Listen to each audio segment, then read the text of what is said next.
be able to, the victories of the civil society, and I hope to go through them because there are several clashes where we have seen the attempt at corporatizing the society, the attempt to enforce and subjugate the society to the whims of private interest within Britain and the United States. And there have been significant victories that were fought for by Iraqi civil society. And I think that is one of the best directions for development.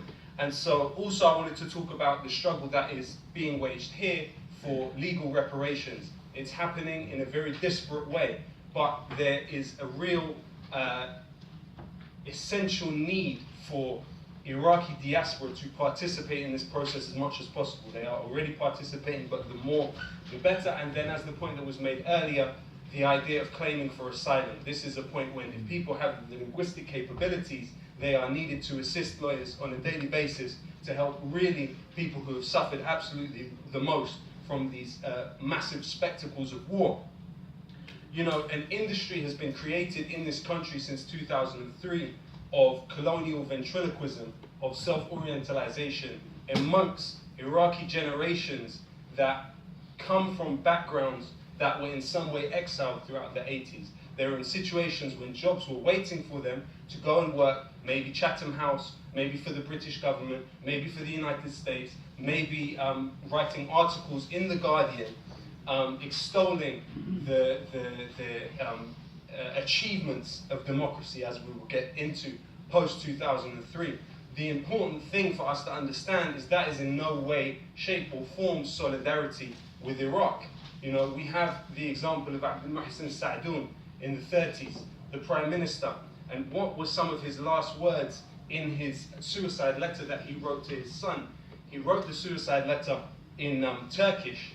You know, he had been denounced as a traitor within the Iraqi parliament, and he was really bain narain. He was between two fires, in that between the fire of the Iraqi public, between the fire of the parliament, but also between the fire of the British government. And in his letter of suicide, he wrote, "Al-Umma tantadhir al-khidma wal-Ingliz la yuwafiqun."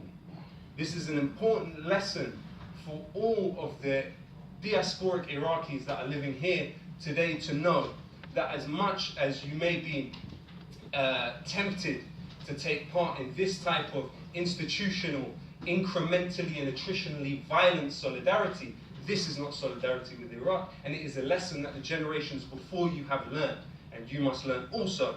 So to go on to the victories of Iraqi civil society, which, you know, there's a lot of violence that has happened as a massive spectacle, and because of the magnitude of the violence that has been directed at Iraq, so much of the way we think about violence has focused on these massive spectacles. But a lot of the violence takes place on paper. And I think that in that invisible violence, the resistance to it and the victories of the resistance to it is also invisibilized. So we have three important victories for civil society. Number one was the failure to pass the oil law in 2007. Now this was pushed by the IMF, and what it essentially was hoping to do, as we will get into a little bit later, was almost indefinitely siphon off Iraqi oil to major companies, whether Shell, BP. You know, the contracts are still being signed, but the fact is, because of the mobilization of civil society, the political class, the parameters of their rationality were defined by the civil society, and still they haven't been able to pass it. The draft is still going back and forth from 2007 up until now. Very hilariously, when we think about the next one, another victory for the civil society was the passing of the labor law in 2015. As of 1986, strikes had been outlawed. Okay? Now surely if we think that you are instilling democracy into society, one of the vital columns of that democracy would be the right to collective bargaining and the right to striking. The law was not put in place until 2015, and again, that was thanks to the civil society, not out of the goodness of Salim Ijbori's heart, مثلا. This was something that people had to fight for and mobilize for in a very important way. And the third important point against social conservatism was the victory in the failure of the amendments to the personal status law, not only in 2014, but also 2017. This was not, again, because parliamentarians felt this deeply, it was because people moved and forced that to happen. So if we look at the issue of the corporatization, and we see that it was actually something that was deeply kind of steering British and US thinking about Iraq prior to the occupation and thereafter. We know that oil accounts for between 95 to 99% of the government's revenue. Is estimated that there is 50 to 200 billion barrels yet to be discovered. The oil was fully nationalized in 1972, but there was an extent to which French and Chinese were later involved. We know that at that time the US was the largest consumer of oil in the world, and today is per capita the largest consumer, but not still the overall largest consumer. Alan Greenspan, the chairman for the Federal Reserve, said everyone knows, quote unquote, the Iraq war is largely about oil. This is the real importance of the oil law that we will get to. We look at Robert Abel, the State Department senior pre-war advisor on Iraq war, said, what was it that Iraqis had that we would like to have? It wasn't sand. You had a telegram that was passed about by the British in October 2002, and it was the British ambassador in the United States. The title of the telegram was Iraq, Dividing the Spoils. Quote unquote, the UK will need to register with the Americans that in the event of war, the UK will expect to get a generous share of reconstruction and oil contracts after Saddam's defeat. That did not happen after the Gulf War. We see a letter from Jack Straw, and these are in presently declassified documents which previously were not available. Jack Straw said to Tony Blair, the long-term commercial opportunities in Iraq will be huge as a generation of neglected infrastructure is replaced. There were 5 meetings between BP and Shell and the British government in the lead up to the Iraq war that have now been declassified. There was talk of the big oil prospect.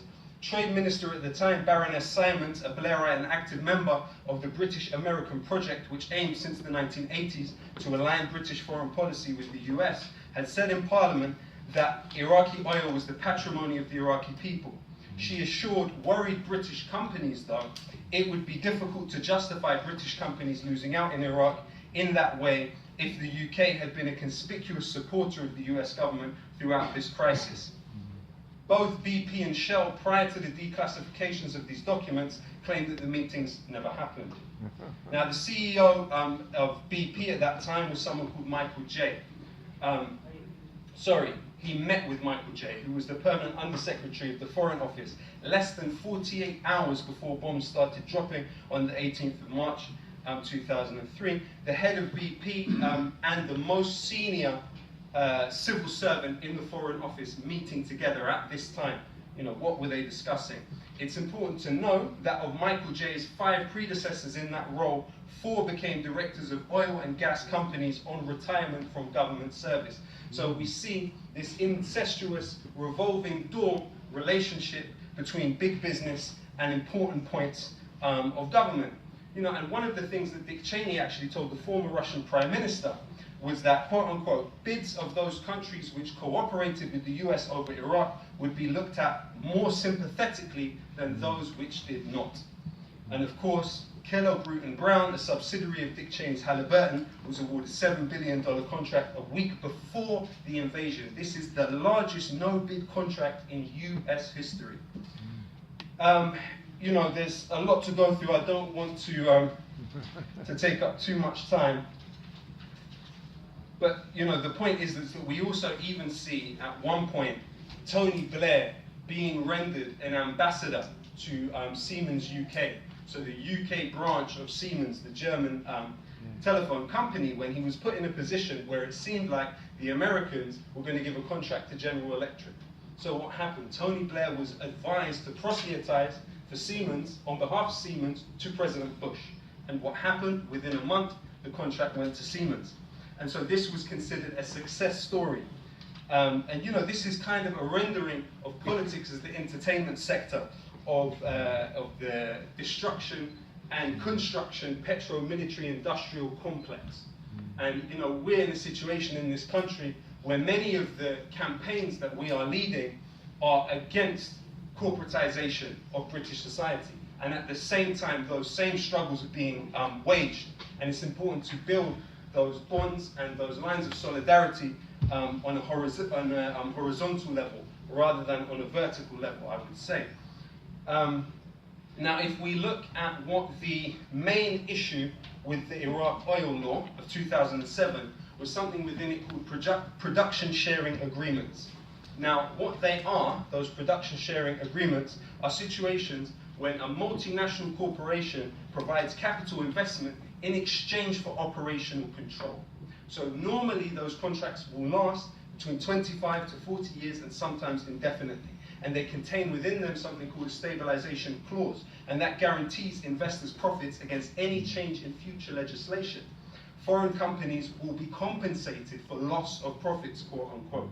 So there's those that name it the oil law, or those that name it the National Hydrocarbon Law of 2007. Now, it was under the guise of equally distributing the revenue of Iraqi oil, but essentially what it was about was the privatization of the oil industry. And this failed due to Iraqi civil society. That is a massive victory. Still to this day, they have been unable to pass that law. And one of the points when Bush led the surge of 30,000 extra US troops in 2007 was he was coming and saying to Maliki, when are we going to have this oil law? But it was not passed, not because the political figures felt a specific way, because they were pressured into doing that. And that's an important thing, to understand that there's a dialectic and there's a variable at work in all of these situations. Now, these international companies who do currently have contracts there anyway are not, they're not using laws that we understand to be, prior to 2015 anyway, to be international labor laws. These companies are working in a way where the workers' rights are not protected, where the right to join unions was not protected, where the right to bargain collectively and organize strikes and protests was not protected in the way that it should be in any quote-unquote democratic society. We know the Tolpon martyrs who fought for that right to collectively organize in this country were exiled in the 1830s. These are not victories that just happened in Britain and were bequeathed by the powerful to the powerless. They were things that people in Britain had to fight for. And so what we see is the case where striking being banned from 1987, and the US is a society where only 11% of the population at this stage are unionized anyway, supposedly installing democracy, but they were more concerned about passing the oil law that allowed their corporations to own oil fields indefinitely than passing any type of labor law. And the labor law that was eventually passed was 2015, and as I say again, it was because they were pressured into doing it. The third victory that I just want to speak about very briefly was the amendment to the personal status law.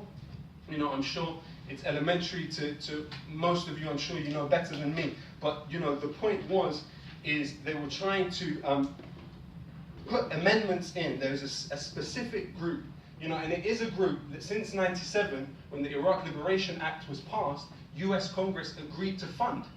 This is an important part, that supposedly it's about liberating women, supposedly it's about democratizing the society, but you have a group in the parliament that have been backed by the United States since 1997, trying to pass amendments to a law that would allow children to be married, that would, in a sense, legalize, in some cases, quote-unquote, marital rape.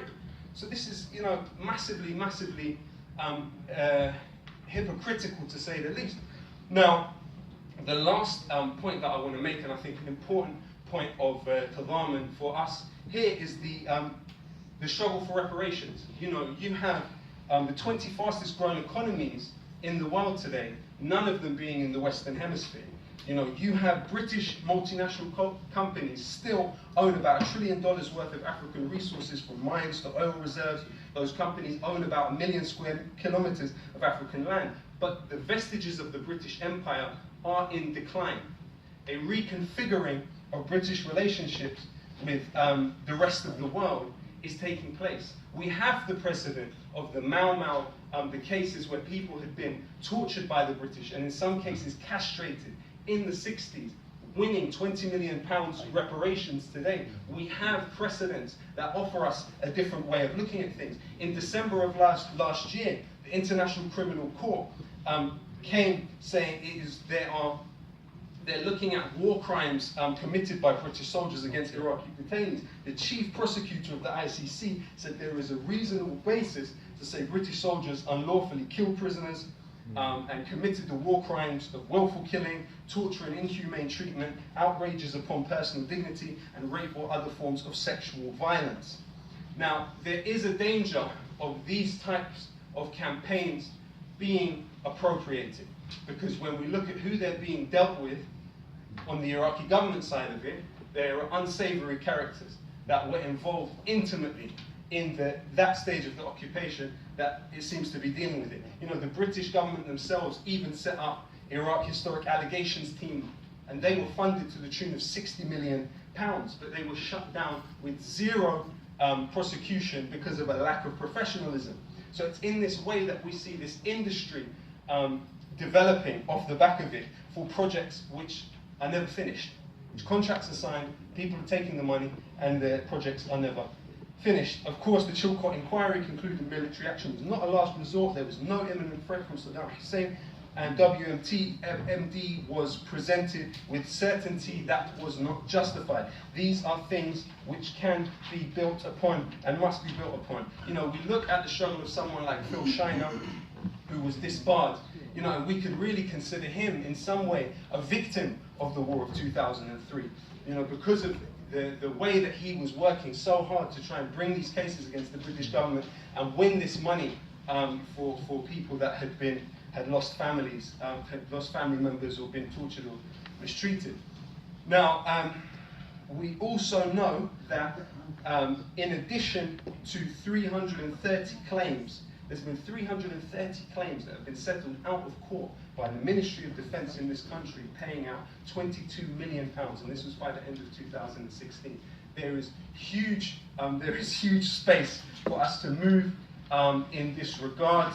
So yeah, that's pretty much what I would say. You know, we have Jeremy Corbyn has actually made clear that he is still prepared to call for Tony Blair war crimes investigation. So we now have an alternative to the inverted totalitarianism of corporatism, of endless war. We do have the potential to really push for major victories, and in that I would say the Iraqi diaspora has to play an absolutely vital and pivotal role.